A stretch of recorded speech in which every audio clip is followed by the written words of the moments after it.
Our fourth finalist, Jody Dontje, who's come all the way from Australia and is currently teaching in London.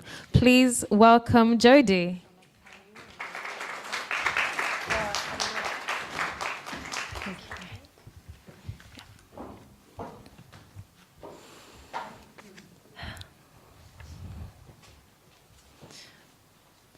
Waste, shame.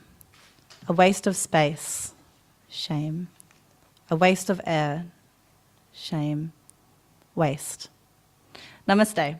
My name is Jody Dontje. Tapai Vera Kusi Lagu. I'm very happy to be here. I'm 24 years old and I'm from Australia, the land of the kangaroos. Waste, shame. A waste of space, shame. A waste of air, shame. Waste.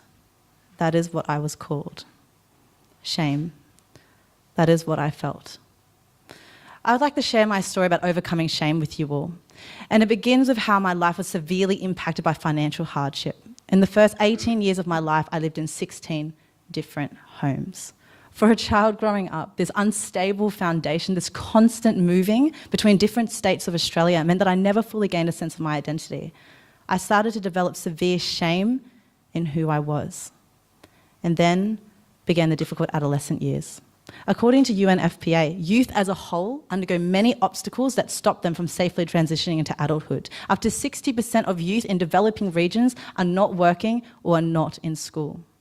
And unfortunately, even to those teenagers who do have a stable foundation, finding oneself in a high school institution with contradicting and uncertain personalities surrounding you is a difficult endeavour. For me, predictably, the hardest move was to another high school, where I unfortunately underwent bullying. I was called a waste of space. I was called a waste of air. I had once been spat on and been told the world would be better off without me. I felt completely disempowered. I felt immense shame, but I kept pushing on. I was called names, made fun of, bullied because I was of mixed background, because I was mixed race. My parents were born overseas. What was it like growing up as a first-generation Australian for me? Shameful. From my immense experience and from my research, I have found that all women undergo a level of shame in some facet of their life as they transition from girl into womanhood. Women, especially through puberty, can view their bodies as shameful.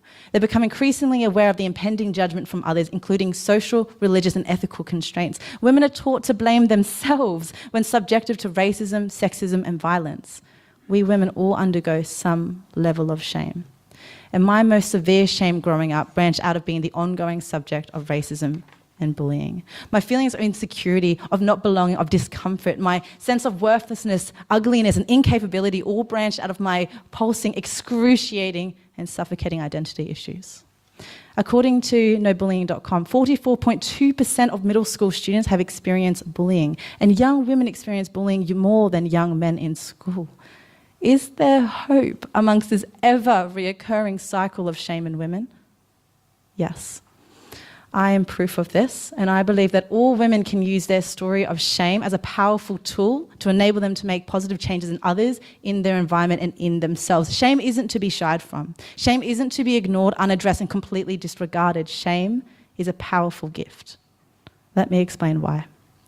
Brené Brown speaks about the power of vulnerability in one of her TED Talks, and it is true. After years of uncertainty throughout my life, when I started university, I promised myself that I would have the courage to overcome my shame. So I started to volunteer for countless organisations and initiatives, including the AIM program, where I was able to mentor young Indigenous Australians about their identity to help them to overcome shame, to become proud of themselves. Slowly, after years of volunteering, my confidence began to grow. However, I hadn't yet become vulnerable. I hadn't yet shared my story, but just enabled others to shape theirs. And I realised that it was only through vulnerability that I would be able to genuinely empower others. So I decided to enter a social media competition, which is about how I contributed to the community and how that helped me. With a pounding heart, a deep breath, and fighting to hold on to courage, I shared my story of bullying and of my shame. And to my surprise, the reaction was so overwhelmingly positive that I won that competition. And then the turning point of opportunities presented itself. A young lady who volunteered with me 6 months prior then approached me. She had seen my vulnerability and she asked me, have you ever considered volunteering overseas in Nepal? No, a year prior that idea would have haunted me, but I took that opportunity and I went to Nepal. And it was in Nepal, where the villagers thought I was Nepali, that I truly found my identity, my happiness, my true belonging and reason. The cultural heritage that had once separated me from my peers was now the contributing factor that connected me to the Nepalese people. I remember walking down that hill holding the hands of the young children I just taught at a very low socioeconomic school in semi-rural Nepal. I remember walking down that hill holding their hands to their parents' house, which were literally little shacks made of bamboo and mud, and the parents would knelt down on the dirty ground with the little money they had, cooking for their whole family in small broken pots. And when they saw me, their faces lighted up and they offered me food and tea even though they had so little.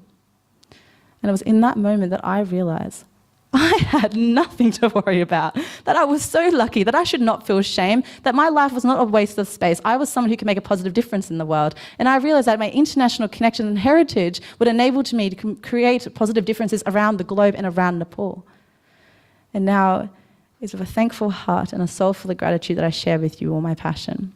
I stand here today as a proud international humanitarian and founder of a non-for-profit charity called the Help Nepal Appeal. I have an incredible growing team that are helping communities, families and individuals across Nepal through empowerment and education programs, including youth and women empowerment. We have helped thousands of Nepali people in regions such as Kaski, Tanahu, Kavre and local to Kathmandu districts. We launched a program called Student Leadership Councils, where we're able to bring equality between young men and young women in low socioeconomic communities to help them transition into adulthood. In Nepal, women can feel so much shame that they don't form an opinion or speak up when men are in the room. According to the UNFPA population report, we are at the highest rate of youth population in history, and 600 million of those are young adolescent girls and young women. Across the globe, women continue to face gender bias, discrimination, marginalisation and violence, including unequal access to education and opportunities for leadership and participation. I used to be one of those women who were continuously discriminated against on a daily basis. But now I spend every day ensuring that I can empower women to not be part of those statistics, to never have to feel that way. So the Help Nepal Appeal aims to align with the 2030 Agenda for Sustainability Goals to give equal opportunity for women. Furthermore, women in Nepal feel shame because of their menstrual cycles, including limited access to sanitary materials. Young women can feel fear, confusion and shame in the classroom due to leakage and dropping of sanitary materials, staining and smelling of clothes, and undergo harassment from the young male students and teachers. I used to be isolated, targeted and made to feel shame. So the Help Nepal Appeal's aim is to help women to overcome this taboo of shame and to help communities to overcome this, especially in Western Nepal, where some women are often shunned to isolated huts and even cattle sheds when on their period. Furthermore, women undergo shame because of their status in the family. Nepal has the third highest rate of child marriage in Asia. 48.5% of young women marry before 18 years of age. An inspirational book called Half the Sky confronts the realities of women and explains that keeping girls in school longer led to women marrying later. So with this in mind, we launched a program called the Save a Child program, where we gave opportunities for women across Nepal to gain an education. I am a catalyst for change. I stand here today with the hope of empowering you all to realise your worth. We women all have the potential to overcome shame. Together, we can achieve more, give more, learn more, and become more. Oh, and in regards to my identity, well, I'm now proud to say I'm half Dutch, half Chinese, born in Australia, living in the UK, travelling through Europe, learning about the world and passionate about Nepal. We have to consistently face our fears. As Grant Cardone explains, fear is nothing but false events appearing real. Once we embrace our fear of shame, once we embrace struggle, we create an opportunity and a story that connects us all. We are women, and this is our story. Hamia Rukalagi Bashnu Pacha, we should live for others, be brave, be vulnerable, and be kind. Dhanyavad. Thank you.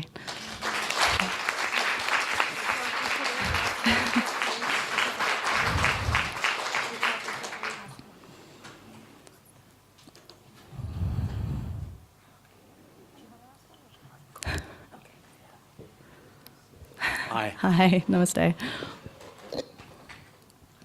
Could you just tell me a little bit more? Because you said that only through my vulnerability would I be able to genuinely empower others. Yes. Could you just explain that a bit more? Yes. I realised that ultimately I couldn't become the best version of myself and to truly help people unless I could look back onto my past and realise what I had gone through so I can use that story to help others. I came across a lot of Indigenous students who had a story as well about bullying and racism and shame, and I thought that if I can't speak up about my story, how can I truly empower people with their story? So that's why I took that step and I made sure I became vulnerable so I could then help others to become vulnerable. Thank you. Just to let you know, we are sticking to one question from now on just for timekeeping purposes. Okay. So that's why. Thank you very much. Okay, thank you. Thank you.